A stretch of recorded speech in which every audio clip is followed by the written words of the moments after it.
Hello बच्चों, let's see this question. If the ordinate x equal to a divides the area bounded by the curve y equal to 1 plus 8 by x square and the ordinates x equal to 2, x equal to 4 into two equal parts, then a is equal to option A 2 root 3, option B 2 root 2, option C 3 और option D none of this. तो बच्चों इस question में हमें बोला हुआ है कि जो हमारा curve y equal to 1 plus 8 by x square है और ऑर्डिनेट x इक्वल टू 2 और x इक्वल टू 4 से बाउंडेड एरिया है। इस एरिया को line x equal to a दो इक्वल पार्ट्स में डिवाइड करती है। तो हमें a की वैल्यू इस क्वेश्चन में फाइंड आउट करनी है। क्वेश्चन पे प्रोसीड करने से पहले हम इससे रिलेटेड की कंसेप्ट को देख लेते हैं।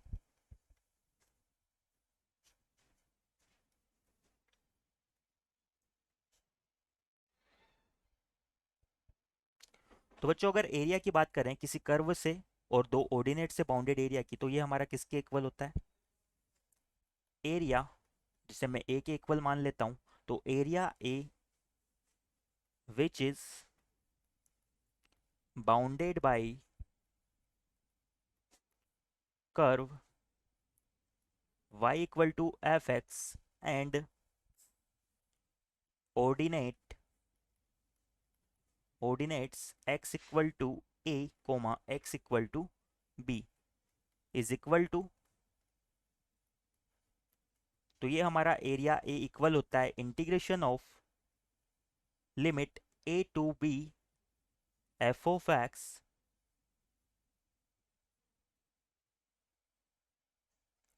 dx के। यहाँ पर हमारा जो बाउंडेड एरिया है curve y equal to F X, y equal to F X comma x axis and जो ordinate x equal to a and x equal to b है इनसे बाउंडेड है। तो ये एरिया a हम इस इंटीग्रेशन की हेल्प से फाइंड आउट कर सकते हैं। इस रिजल्ट को माइंड में रखते हुए हम हमारे क्वेश्चन की तरफ आगे प्रोसीड करते हैं। तो बच्चों क्वेश्चन में बोला हुआ है कि हमें इस कर्व और इस ऑर्डिनेट से बाउंडेड एरिया को फाइंड आउट करना है पहले तो, और फिर जो x equal to a line है वो इस कर्व को क्या कर रही है? दो इक्वल एरिया में डिवाइड कर रही है। तो हमें इस a की वैल्यू फाइंड आउट करनी है। तो सबसे पहले तो हम क्या करते हैं, ये कर्व और जो दोनों गिवन ऑर्डिनेट्स हैं उनसे बाउंडेड एरिया को फाइंड आउट कर लेते हैं। Given curve is y equal to 1 plus 8 by x square, then area bounded by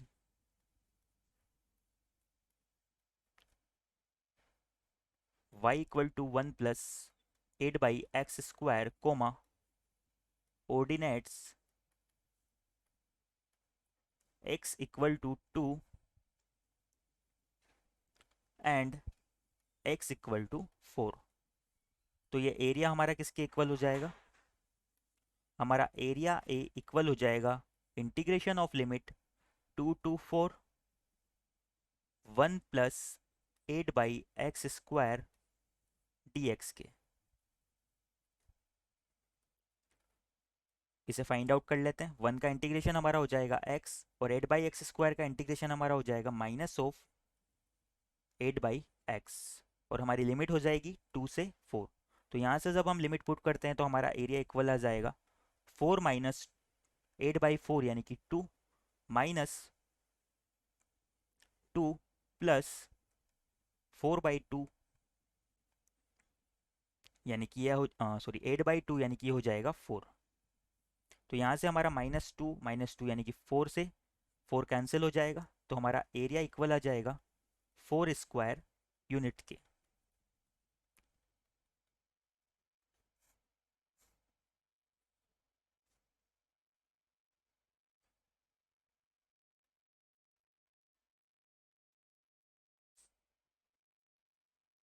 अब बच्चों क्वेश्चन में हमें आगे बोला हुआ है कि x equal to a ordinate जो है इस एरिया को दो इक्वल पार्ट्स में डिवाइड करता है।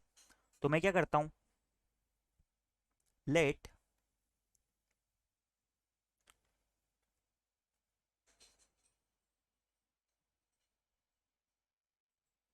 Late a1 be the area, जो हम a1 एरिया है उसे मान लेते हैं bounded by curve y equal to 1 plus 8 by x square comma ordinates x equal to 2 and x equal to a। Then तो हमारा a1 किसके इक्वल हो जाएगा बच्चों? ये एरिया हमारा किसके इक्वल हो जाएगा? ये x equal to a ordinate इसे दो इक्वल पार्ट में डिवाइड करिए तो हमारा a1 इक्वल हो जाएगा a बाई 2 के। यहाँ से a बाई 2 किसके इक्वल आ जाएगा? 4 बाई 2 यानी कि 2 square units.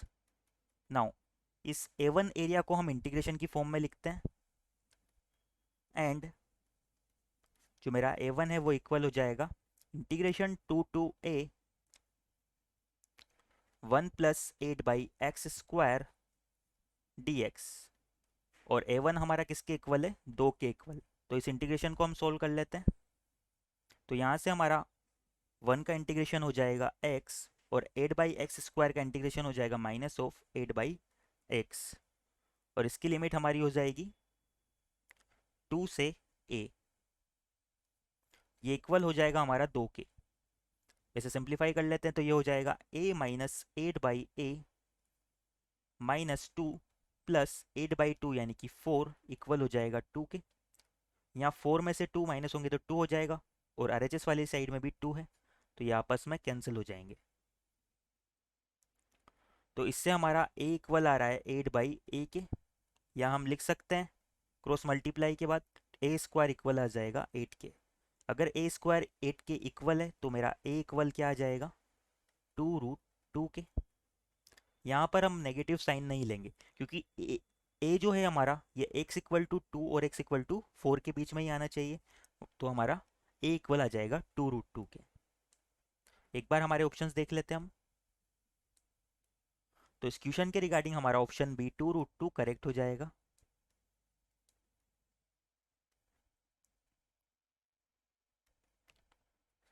Answer is option B. I hope you understand it well. Best of luck.